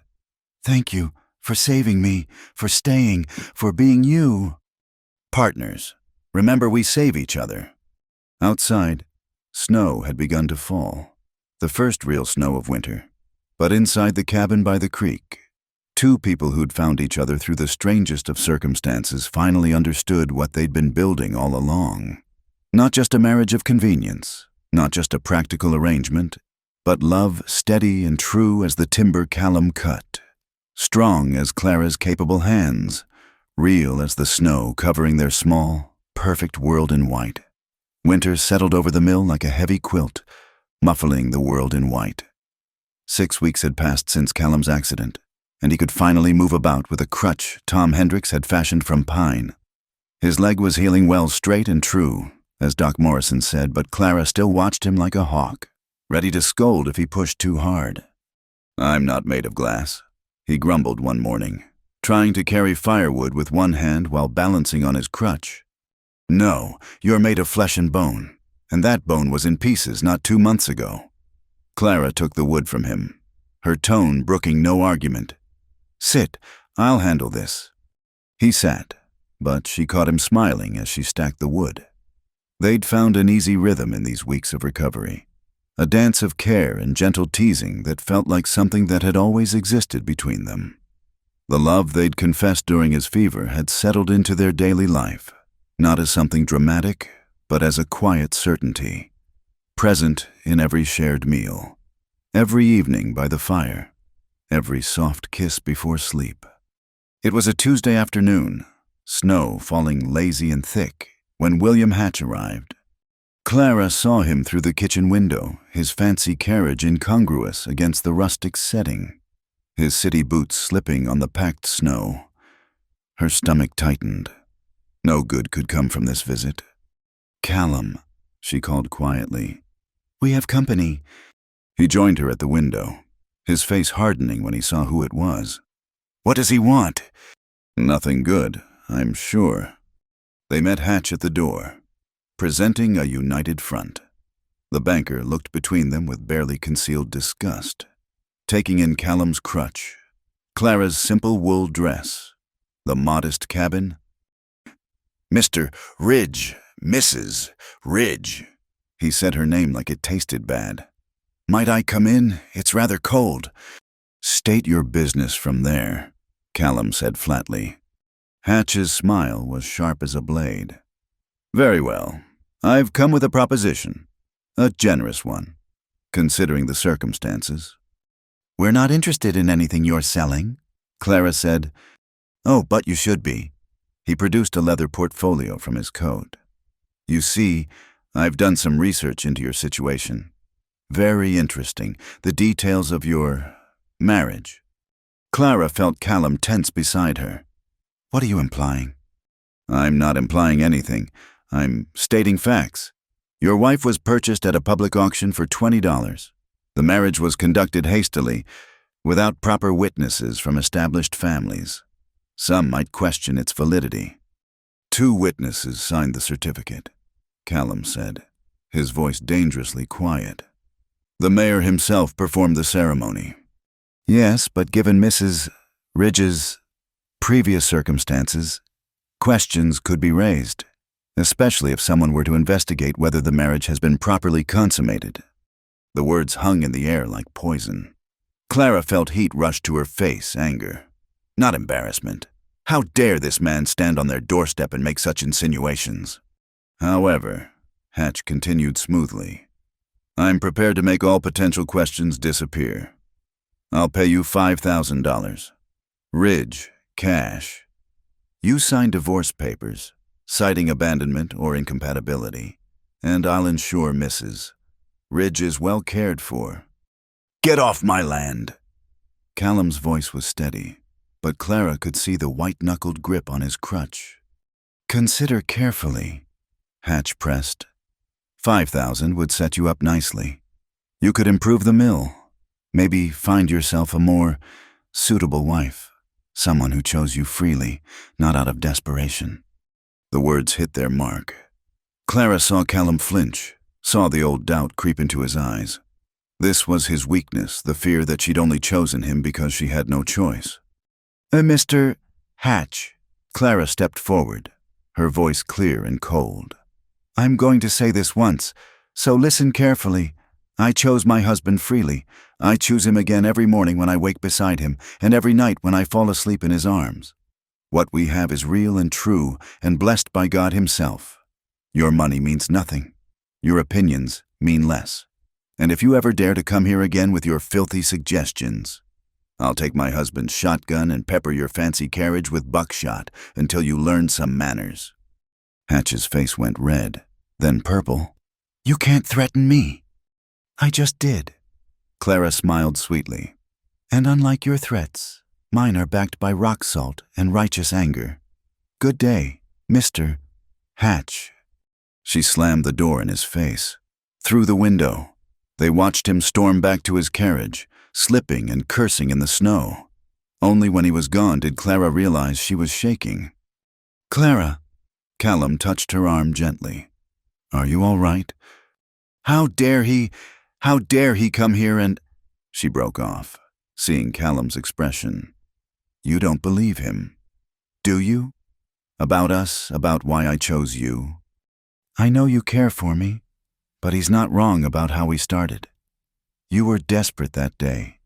If there had been other options—" "Stop!" Clara took his face in her hands, forcing him to meet her eyes. "Listen to me, Callum Ridge. Yes, I was desperate that day. Yes, I might have taken any offer to avoid the alternatives. But that was then. This is now." She led him to the kitchen table, made him sit, then pulled her chair close so they were knee to knee. "Do you want to know when I chose you, really chose you, not just accepted your offer?" She didn't wait for his answer. "It was the day you gave me that mirror. Such a small thing. But you'd noticed I didn't have one. You saw me as a woman who might want to see herself, not just as an extra pair of hands for your house. Clara, I'm not finished. I chose you again when you played that fiddle, bringing music back into your life just to make me happy.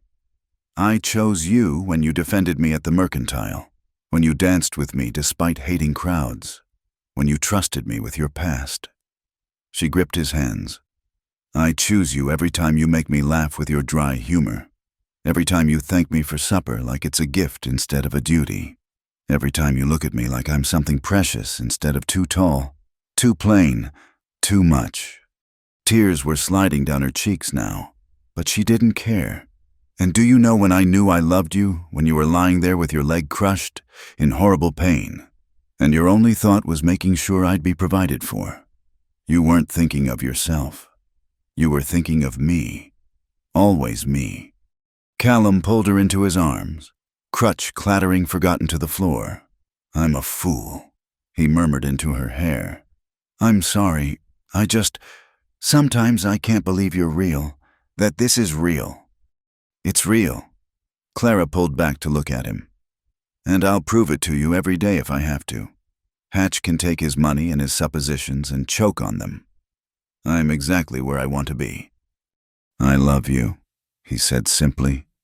"More than I knew was possible." "I love you too. Now, are we done letting that snake make us doubt each other?" "Yes." He kissed her, soft and sure.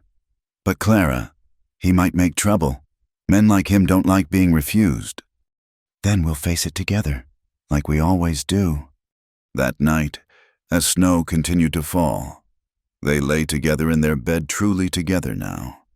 The last barriers between them dissolved. Callum traced patterns on Clara's bare shoulder, marveling at the reality of her presence. "I have something for you," he said suddenly. "Been waiting for the right moment." He reached under the bed, pulling out a wooden box Clara hadn't seen before. Inside, nestled in cloth, was a gold wedding band. "It was my mother's," he explained. I wanted to wait until we were sure, until it meant what it was supposed to mean." Clara's throat tightened. "Callum?" "I know we're already married, but I want to do it right. Clara May Dalton Ridge. Will you be my wife? Not because you need shelter or I need help, but because I can't imagine a life without you in it." "Yes," she whispered. "Yes, always yes." He slipped the ring onto her finger, where it fit perfectly, as if it had been waiting for her all along. They made love slowly, carefully mindful of his healing leg, but with a sweetness that brought tears to Clara's eyes. This was what she'd never dared hope for, not just safety or comfort, but true partnership, love that saw past surfaces to the truth beneath. Later, as Callum slept beside her. Clara held her hand up to catch the moonlight on the gold band. Tomorrow would bring its challenges. Hatch wouldn't give up easily, and there would be others who questioned their union. But tonight, in their bed, in their home, they were simply Callum and Clara, two people who'd found each other against all odds and chosen to build something beautiful from the pieces of their broken pasts. Outside, the snow continued to fall, blanketing their small world in pristine white. The creek ran on beneath its coating of ice, constant and eternal, and in the cabin by the water, two hearts beat in rhythm, having found their way home at last. Spring came to Montana like a shy bride, hesitant at first, then blooming with sudden beauty. The creek ran high with snowmelt, and Clara's garden showed green shoots pushing through the dark earth. It had been 6 months since the auction, and the life she'd built with Callum felt as solid as the mountains surrounding them. She stood in the doorway of their cabin, watching him work at the mill. His leg had healed well, only a slight limp remained, more noticeable when the weather changed. The orders were coming steady now, word having spread that Ridge Mill produced quality lumber and dealt fairly. Some of that word, Clara knew, came from unexpected allies, the Hendricks family, the Millers, even Doc Morrison, who'd taken to stopping by for coffee and Clara's biscuits when his rounds brought him near. Mrs. Ridge, a voice called from the road. Young James Hendricks came riding up, his horse lathered with sweat. Mrs. Ridge, you need to come to town. There's trouble. Clara's stomach clenched. What kind of trouble? Mr. Hatch. He's got some fancy lawyer from Helena. They're at the town hall, saying things about your marriage. Mayor Garrett called a meeting. Callum had heard the commotion and joined them, sawdust in his hair. When? Now, sir. Pa sent me to fetch you quick as I could. They barely spoke on the ride to town, but Clara felt Callum's tension in the rigid set of his shoulders. She kept her hand on his arm, a silent reminder that they faced this together. The town hall was packed. It seemed every soul in Cedar Ridge had crowded in, drawn by the promise of drama. At the front, William Hatch stood with a thin man in a city suit, the lawyer from Helena. No doubt. Mayor Garrett looked uncomfortable behind his desk, clearly wishing he were anywhere else. Ah, the couple in question, Hatch said loudly as they entered. How good of you to join us. What is this about? Callum's voice carried over the crowd's murmur. The lawyer stepped forward. I am Theodore Blackwood, attorney at law. My client has raised questions about the validity of your marriage, specifically whether it meets the legal requirements of Montana territory. Our marriage is legal, Clara stated firmly. Performed by the mayor, properly witnessed. Perhaps, but there are irregularities. Blackwood consulted his papers. The bride was essentially sold at public auction. Money changed hands. This could be construed as a form of purchase rather than marriage. Gasps rippled through the crowd. Clara felt her cheeks burn but kept her head high. Furthermore, Blackwood continued, there are questions about whether this is a marriage in fact as well as name. My client has information suggesting the couple maintained separate residences for some time. That's enough. Tom Hendricks stood up from the crowd. I've heard about all I can stomach. Mayor, are you going to let this circus continue? Mayor Garrett shifted nervously. Mr. Blackwood has the right to present his concerns. His concerns? Margaret Hendricks stood beside her husband. His concerns are nothing but gossip and spite. We all know what this is about. Hatch wanted Clara for himself and can't accept she chose otherwise. I'm trying to protect an innocent woman from a sham marriage, Hatch protested. Protect? Clara laughed, the sound sharp as breaking glass. You tried to buy me like a horse. Mr. Hatch offered my husband money to divorce me. How is that protection? The crowd stirred, whispers rising. This was news to many. If I may, A quiet voice interrupted. Doc Morrison stood, commanding respect despite his simple clothes. I've had occasion to visit the Ridge household several times. What I've seen there is a true marriage in every sense. They care for each other, support each other. When Callum was injured, Clara nursed him with devotion I've rarely witnessed. When Clara fell ill with influenza last month, I wasn't that ill, Clara protested. You were ill enough, the doctor continued. And Callum tended you day and night, despite his own business suffering for it. These are not the actions of a business arrangement. These are the actions of love. Pretty words, Blackwood said dismissively. But the law requires a free agreement between two parties, properly witnessed and recorded. A new voice entered the conversation. Clara turned to see Judge Franklin Pierce, the circuit judge who happened to be in town, which, from what I can see, is exactly what occurred here. Judge Pierce. Blackwood looked flustered. I didn't realize you were in Cedar Ridge. Lucky timing. The judge moved to the front of the room. Now, let me understand this. Mr. Hatch, you're claiming this marriage is invalid because it began at a perfectly legal town auction, an institution I personally find distasteful but which breaks no territorial laws. It's more than that. And you, Mr. Blackwood, are suggesting that because a couple chose to take their time in fully embracing married life, their union is somehow void, tell me. Shall I investigate every marriage in Montana to ensure all couples are cohabiting to your satisfaction? Nervous laughter rippled through the crowd. Your Honor, Blackwood tried again. Surely the exchange of money. Dowries and bride prices have been part of marriage contracts since time immemorial. Unless you're prepared to invalidate half the marriages in the territory, I suggest you abandon this line of argument. The judge turned to Clara and Callum. Mr. and Mrs. Ridge, please approach. They walked forward hand in hand. Clara could feel the weight of every eye in the room. Are you legally married? The judge asked. Yes, Your Honor, they answered together. Do you freely choose to remain married? Yes, Clara said firmly. Every day. I choose this man, not because I have to, but because I want to. Because he's kind and good and makes me laugh. Because he sees me as a person, not a prize to be won. And you, Mr. Ridge. I choose Clara because she makes my life complete. Callum said simply, because she's strong and brave and brings light into places I didn't even know were dark. Because I love her more than I ever thought possible. The judge nodded. Then, by the power vested in me by Montana territory, I declare this matter closed.